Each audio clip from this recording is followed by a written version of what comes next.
Hello everyone. 9th science natural resources chapter 14 उसके index question हम लोग कवर करेंगे और पेज 193 के जितने भी क्वेश्चन हैं वो सारे इस वीडियो में ख़त्म करेंगे। How is our atmosphere different from the atmospheres on Venus and Mars. इसने ये बोला है कि जो हमारा एटमॉस्फेयर है वो कैसे डिफरेंट है जो वीनस और मार्स में जो एटमॉस्फेयर है उससे।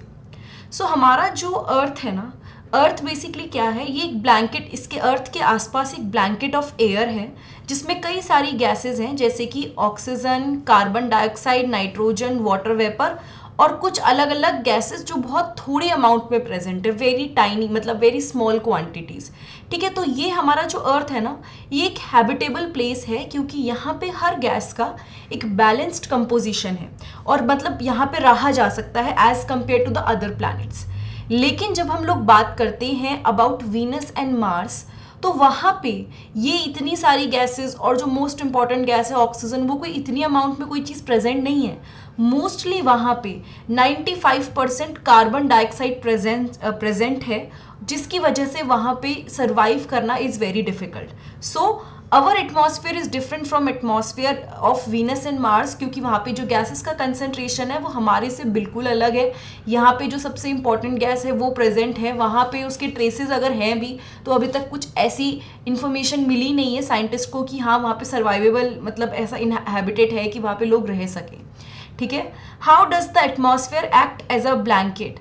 एटमॉस्फेयर कैसे ब्लैंकेट की तरह वर्क करता है।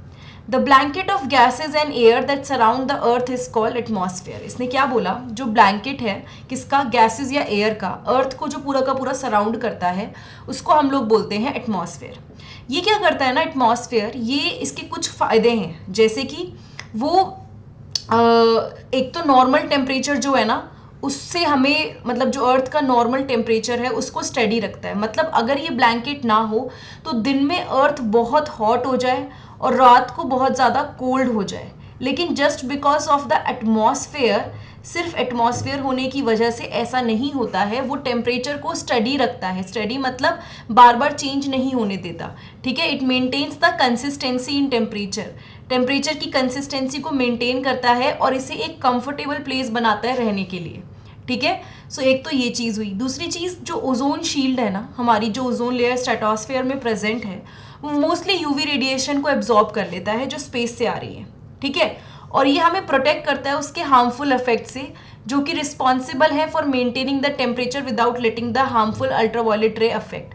मतलब सिंपल सी बात है, ओजोन या फिर हम अगर बात करें जो कि पार्ट है हमारे एटमॉस्फेयर का, वो हमें यूवी रेज से प्रोटेक्ट करता है। ठीक है, एक तो प्रोटेक्ट करता है, दूसरा हमारे को उसे प्रोटेक्ट करके उसके हार्मफुल इफेक्ट हम पे आने नहीं देता है। So that is one of the benefit of, मतलब one of the two benefits of हमारा एटमॉस्फेयर जो है। ठीक है, so it acts like a blanket. तो ब्लैंकेट क्या करता है, ठंड से बचाता है ना, तो सेम वे में यहाँ पे अर्थ भी, जो अर्थ का जो एटमॉस्फेयर है वो हमें कई तरह से सेव कर रहा है। What causes winds. नाउ यहाँ पे क्वेश्चन है कि विंड किस वजह से आती है। The uneven heating of Earth's surface is the main cause of the wind. Uneven heating का मतलब क्या हुआ, पहले मैं आपको सिंपल मेथड से समझाऊंगी फिर इस लैंग्वेज में समझाऊंगी जैसे लिखा हुआ है। सपोज ये पर्टिकुलर एयर है, यहाँ पर ये गर्म हो गई, ठीक है, ये हॉट हो गई। तो आपको भी पता है कि हॉट एयर क्या करती है, राइज हो जाती है, ऊपर चली जाती है। तो ये ऊपर चली गई, अब हॉट एयर क्योंकि एक्सपेंड हो गई, ऊपर से ये हल्की होकर ऊपर चली गई।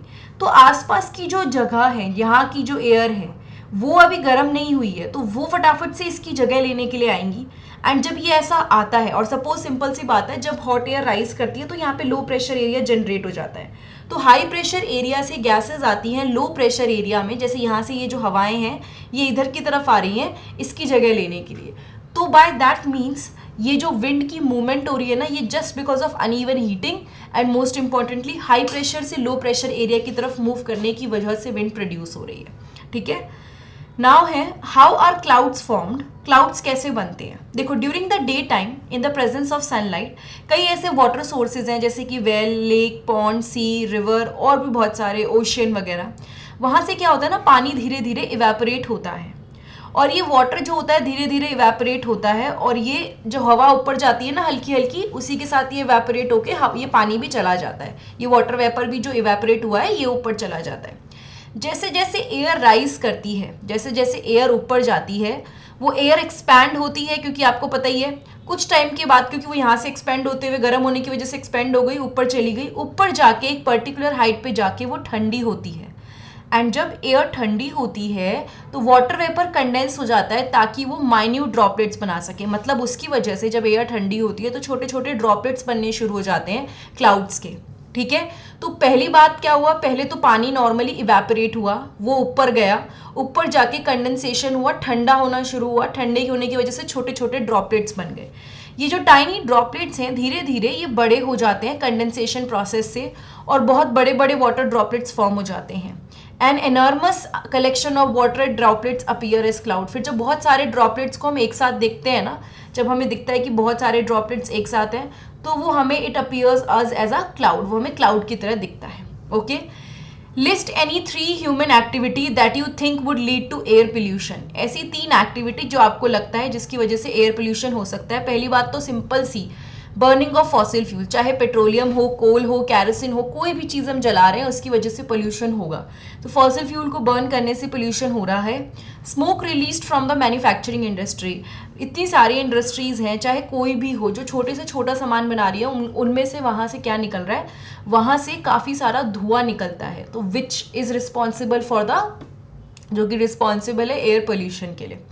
स्मोक फ्रॉम व्हीकल और डंग केक वाइल कुकिंग, कई सारे व्हीकल्स हैं, अब ऑब्वियसली अब तो vehicle is one of the main reason, मतलब it is also one of the main reason pollution का। व्हीकल से पोल्यूशन निकलता है, प्लस जो लोग गाय का गोबर जो होता है ना, डंग केक जो होता है, उसको बर्न करते हैं जहाँ पे उनको प्रॉपर सप्लाई प्रेजेंट नहीं है, मतलब दी नहीं हुई है या नहीं है, वहाँ पे वो लोग क्या करते हैं, डंग केक को बर्न करते हैं, जिसकी वजह से क्या होता है ना, काफ़ी एयर पोल्यूशन फॉर्म होता है।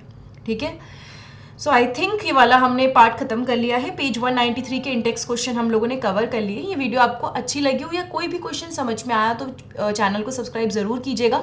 नीचे डिस्क्रिप्शन बॉक्स में प्लेलिस्ट में आपको कई सारी प्लेलिस्ट मिलेंगी जिस पे मैंने वीडियोस बना रखी हैं।